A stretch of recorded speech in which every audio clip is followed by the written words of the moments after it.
Thank you, everyone. Thank you, everyone. I would like to welcome you to Global Water Dances. We are, sorry, we, with over 200 sites in the world right now, on this day, are performing the Global Water Dance. They're doing a ritual. That was our opening ritual, dance to the water, to the Mohawk water song. Whew, sorry. Every country, every place that's doing this is sharing the issues of their water. And we're hoping through dance that everyone will see it a little bit differently. They'll hear it a little bit differently.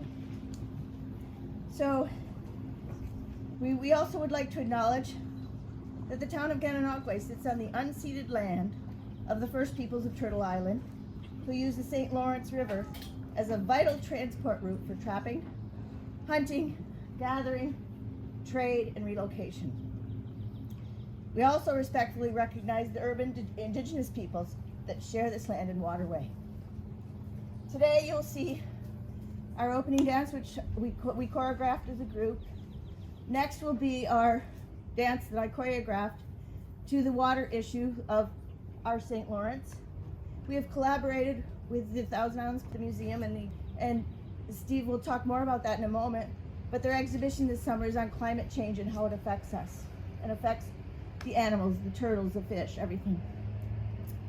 It's also there's a poem written by our poet laureate of Gananoque, Gretchen Huntley, and the music is played by Jeff Callery. After that, we do a global dance, which is the dance that everyone in the world right now will be doing, the exact same dance. And then our last one is a participatory dance. Unless Lisa Cadu shows up, we will be doing that ritual dance once again. So if she shows up, I'm not sure what happened to her, but Lisa was supposed to join us for the Mohawk water song. So, and our last dance is the participatory. If you'd like to join us, we are going to line up across the front for the first four. If you feel you'd like to join us, we will go into a circle, and we'd like you to join us. And please wear a mask. We have our masks as well. We have been dancing together for quite a while, so mostly on Zoom. Everything was learned on Zoom, and then we finally got together. So it's been a real interesting adventure. So I thank you all for joining us today, and I hope with this energy that we're portraying around the world that people are going to pay more attention to the water issues that surround them. And Steve, I'd like you to say a few words about the museum and the exhibition, please. Well, it's exciting to see all the people all over here around in an amphitheater. Sorry, I'm speaking this way for the camera, but I am speaking to everybody. We were really excited when Debbie approached us about doing the water dance here at the Gananoque Heritage Museum. As she said earlier, we do have a climate change exhibit that's going to be on the first floor. Our first floor exhibit changes year after year, and so it was a perfect opportunity to partner with her dance troupe. The waterways, first of all, water is a resource that I believe is almost more important than oil and will be in the future. The First Peoples recognized the power of the water for irrigation of crops, transportation of goods and services up the river, etc. This Gananoque area is home to two First Peoples of the Haudenosaunee and the Anishinaabe, and both groups, one were hunters and gatherers and one was agricultural, and they would meet here each spring because the climate in Gananoque, spring occurs about 3 weeks before the rest of the region, basically because of the water that has affected the climate, the moderation off of the Great Lake of Ontario and the St. Lawrence as well. So they'd come together, fish together, and then head back in their separate ways.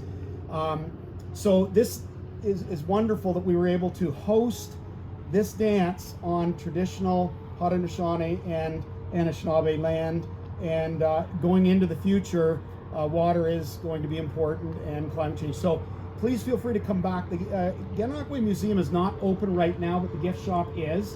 We have to wait for certain protocols, so in terms of the stages, it will be open this summer. Please come by, see the climate change exhibit on the main floor and the history of Gan, the area on the second floor. So thank you, Debbie, for bringing your troupe here. We really appreciate it. Where are you? Thank you so much. Okay, let's give a big round of applause for the group and their second dance.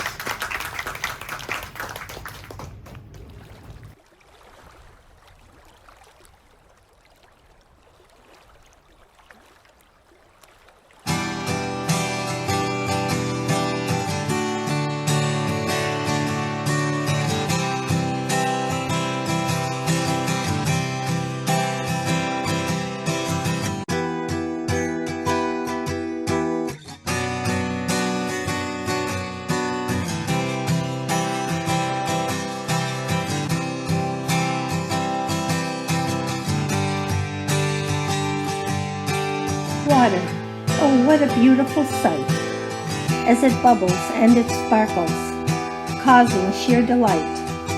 It cascades down the mountains, creating a beautiful waterfall, then hesitates for a moment before it moves at all.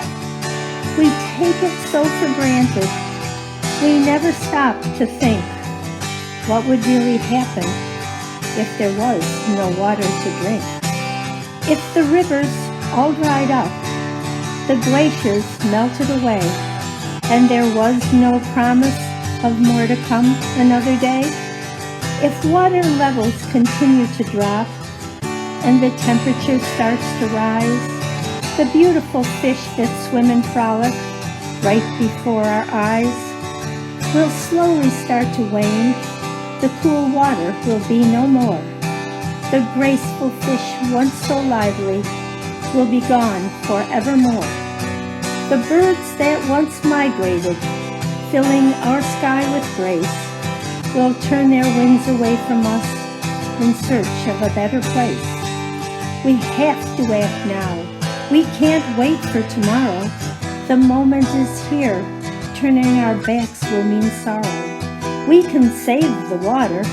It can be clear again. It can once more ripple and bubble like it did back then. We need to use our heads and hearts. We need to work as one. Together we can make a difference when all is said and done.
morning, everyone. My name is Clarice. Oh. My name is Clarice Gervais. I am Métis, and my First Nations ancestors are the Saulteaux. As a Métis woman, my family has a long relationship with water. My ancestors used waterways like the St. Lawrence River for so many purposes, including transportation, cleaning, food, and ceremony. We were trappers and traders. We understood and respected water as it was necessary for our survival. Métis people have always honored the water. We consider it a sacred gift from Mother Earth. My personal relationship with water started from birth. I was born in Cochrane, Ontario. Cochrane features a lake in the center of it, Lake Commando. As a child, it was second nature for me and my friends to walk around that lake and to walk to the beach. I was shocked when I discovered that Cochrane is unique in that respect, to have a lake in the middle of it. Walking distance for most residents. I was sad for the children who did not have a lake to swim and play in at will, who had to rely on their busy parents to drive them to the beach. Since childhood, my favorite places have been around water. I am most at home living where I can smell the water, like here in Gananoque, at the confluence of two rivers. This place smells like home. We were lucky in Cochrane. The local industry did not dump waste into our lake. During my lifetime, there was never any sewage being emptied into the lake. I guess the value of such a picturesque resource was obvious, and it was preserved. Not so for the St. Lawrence River. For over 200 years, this river has endured pollution from industrial, farming, and shipping operations that have also brought in invasive species. My people, the Métis, recognize that water connects us all. Our bodies are made of water. Water is what we have in common with all life on Earth. Before there was water on Earth, organic life did not exist. This accidental mixing of elements in such a specific way, hydrogen and oxygen, it was the start of organic life on Earth. Water is not only essential for hydration, but for releasing oxygen into the atmosphere. Yes, the plants also release oxygen, but what if the water became so poisoned or rain so scarce that the plants can't survive? No water, no oxygen. I find the water cycle interesting. Water evaporates, populates the clouds, then falls as rain. Water sinks into the earth. Rivers flow underground and find the surface. Overland rivers flow into lakes, wetlands, and oceans, bringing water deep from inland. In this way, the same molecules could potentially traverse the entire Earth. Overland, underground, in the sky. This concept can remind us that we are all connected, like our waters. Water connects us in other ways, too. Our bodies are comprised of about 60% water. That is something we all have in common, no matter where we live, where we come from, or what species we are, plant or animal. We all need water to live. A person can only survive about 3 days without water. So what would happen if we made the water undrinkable or scarce? If the water was so contaminated that drinking it would sicken us? I hear jokes about switching to beer or wine, but of course water is required to produce every liquid, even milk. What if we couldn't safely water our livestock? And what about boiling water? That brings up another question of energy production. And that brings us back to the question of water. Like the water cycle, we could argue in a circle until the earth is dry. Here's the bottom line. Water provides everything. Nourishment and hydration for the entire food chain, purification, the very air we breathe. Water permeates our very being. It provides for a very existence. That is why we are drawing attention to the issue of water here on the banks of the St. Lawrence River. Thank you.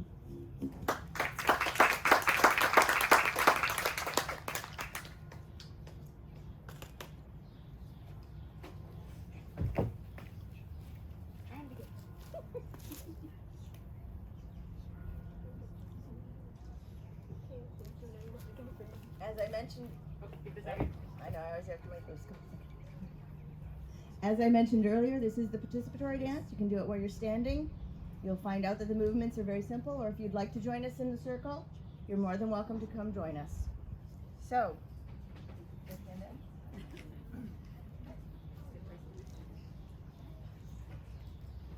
I'll show you the movements first, and then you can join in whenever you feel like you'd like to. Thank you, Steve.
So thank you for being here with us today as we dance to bring awareness to water issues. Climate change is affecting St. Lawrence River and Gananoque rivers, the fishes, the birds, and the animals. The cycle of life is changing globally. We need to be conscientious of our natural resources. Thank you.